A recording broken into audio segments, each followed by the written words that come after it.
hayati pengertian hijrah, nilai yang murni panduan kita, bersefahaman menjadi titian sesama insan. Al-Hijrah TV kita untuk semua. Al-Hijrah.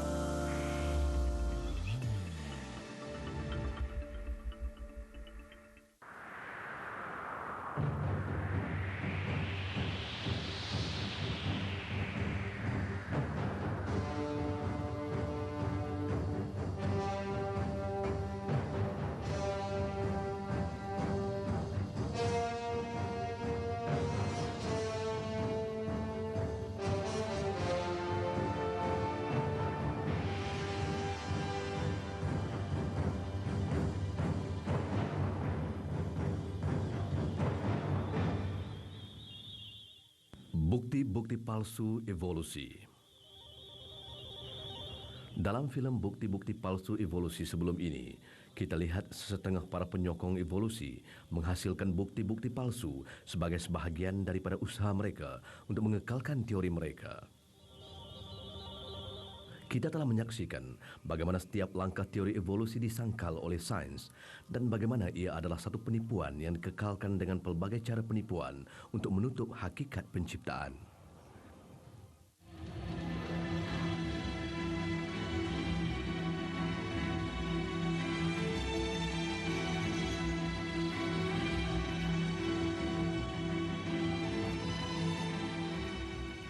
Eksperimen Miller.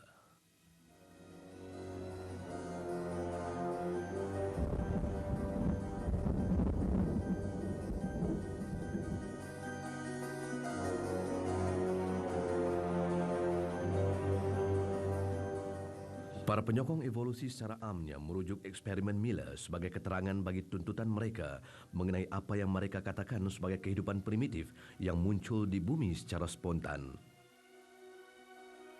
Walau bagaimanapun hakikatnya bahawa percubaan ini yang dilakukan sekitar setengah abad yang lalu hilang kredibilitinya apabila berdepan dengan penemuan-penemuan saintifik yang berikutnya.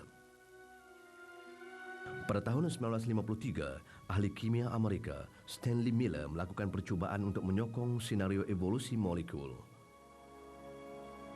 Miller menganggap bahawa suasana primitif terdiri daripada gas metana, amonia dan hidrogen. Beliau menggabungkan gas-gas dalam radas eksperimen dan mengalirkan arus elektrik melalui campuran itu. Lebih kurang seminggu kemudian, beliau melihat bahawa beberapa asid amino telah terbentuk di dalam bahagian alat yang dikenali sebagai perangkap sejuk. Ini menyebabkan keterujaan besar di kalangan para penyokong evolusi.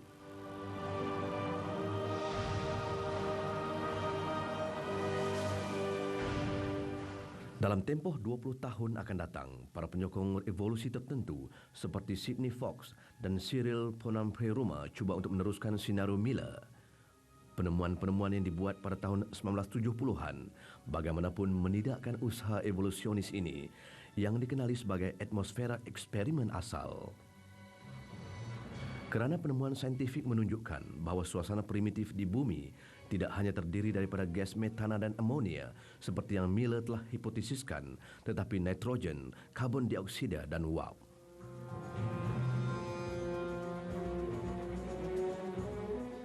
Miller telah memilih dengan teliti gas yang digunakan dalam kajiannya kerana ini adalah sesuai untuk pembentukan asid amino.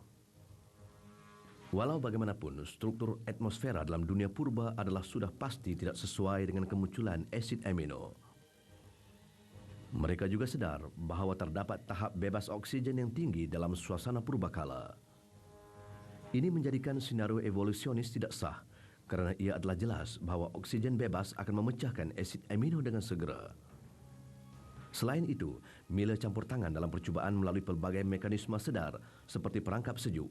Kalau bukan kerana itu, masakan dia mampu untuk mengasingkan asid amino yang terbentuk sebelum mereka boleh dipecahkan lagi.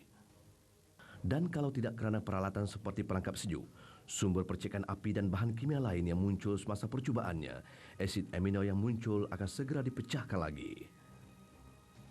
Dengan cara ini, Miller sendiri memusnahkan hipotesis evolusionis mengenai asid amino yang dapat membentuk secara spontan di bawah keadaan semula jadi. Kerana tidak ada mekanisme terkawal seperti itu di dunia primitif yang mampu mengasingkan asid amino yang mungkin terbentuk sebelum mereka dipecahkan. Kesimpulannya, jauh dari mendokumentasikan bahawa kehidupan boleh muncul secara spontan dalam alam semula jadi, semua usaha ini sebenarnya menunjukkan bahawa ia tidak boleh dihasilkan dalam makmal. Disebabkan penemuan ini, pada tahun 1980-an, dunia saintifik mengakui bahawa eksperimen Miller dan suasana eksperimen primitif mereka yang muncul selepasnya sebenarnya tidak bermakna. Setelah lama membisu, Miller sendiri mengakui bahawa percubaan yang dijalankan pada tahun 1953 adalah jauh berbeza daripada penjelasan bagi asal-usul kehidupan.